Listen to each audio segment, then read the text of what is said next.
Man, oh man. AKAI, can we talk?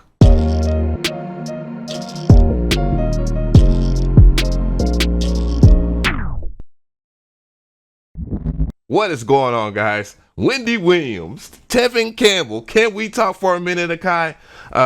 AKAI has announced their new firmware update, which is 2.8 for the MPC Live X and the One, and it has a lot of new features, but we won't be able to try it until May 14th publicly. I know they are beta testers that are rolling out their videos, you know, the casual nudge, and I want to weigh in on my hot takes. I definitely want to hear from you guys in the comment section. I have some of the details here. I'm going to use Music Radar as my source like I usually do, and I'm going to weigh in as well. So let's go to that, and then let's do the whole hot take thing.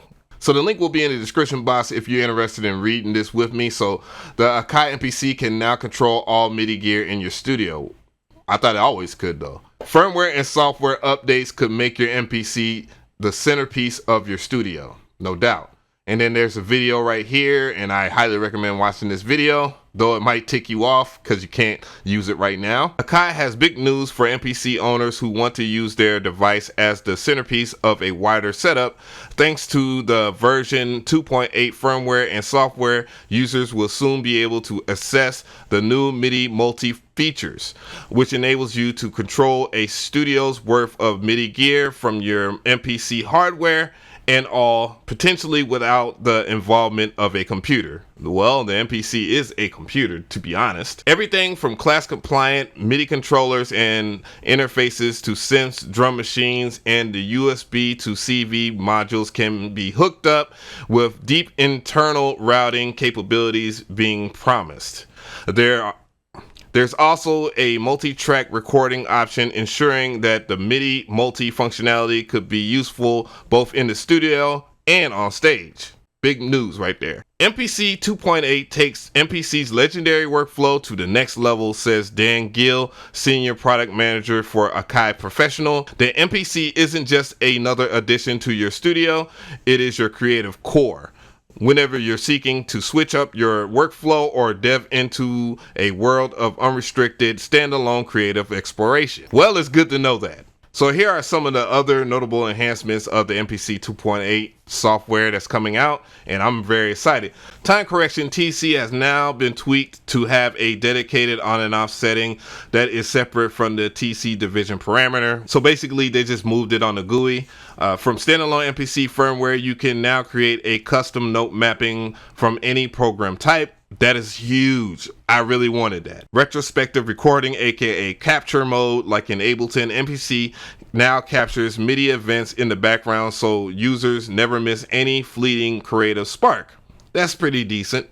Q-Link overlay. On an MPC Live or MPC One, when a captive touch Q-Link is touched, clear visual feedback of the parameter being controlled and its value is relayed on the touch user interface. So you can't do that on the MPC X? I'm confused. Plus many more workflow enhancements, including custom pad performance, chord progressions, and quick tap track selection. Now that chord progression thing, I think is going to be really huge. I ain't gonna lie. Being able to make your own custom chord progressions inside of the MPC One is going to be really dope. And the Live and X, of course. MPC 2.8 will be available May 14th, 10 a.m. Eastern Time as a free software and firmware download for all MPC Desktop, MPC Live, X, and One users.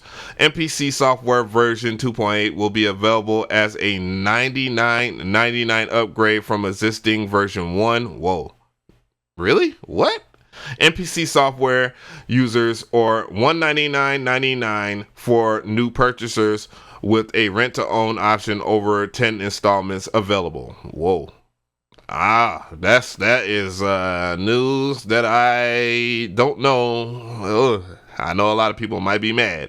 I don't know. But nonetheless, you really don't need the MPC software on your desktop. I'm gonna keep it 1000. Unless you're making expansions, then not really. You don't really need that.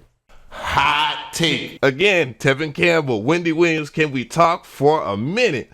Akai, we got to talk about how you bring out stuff, because when y'all do an overview video, or the whole purpose of an overview video is to show a massive amount of new features and then the rollout of the actual download itself. Now, I know you guys are a bit different. Y'all like to do things the way that y'all like to do, but I definitely think y'all should watch other companies on how they do proper updates and when they announce stuff, because they have open betas for everybody to check out, and it's not really hard to find.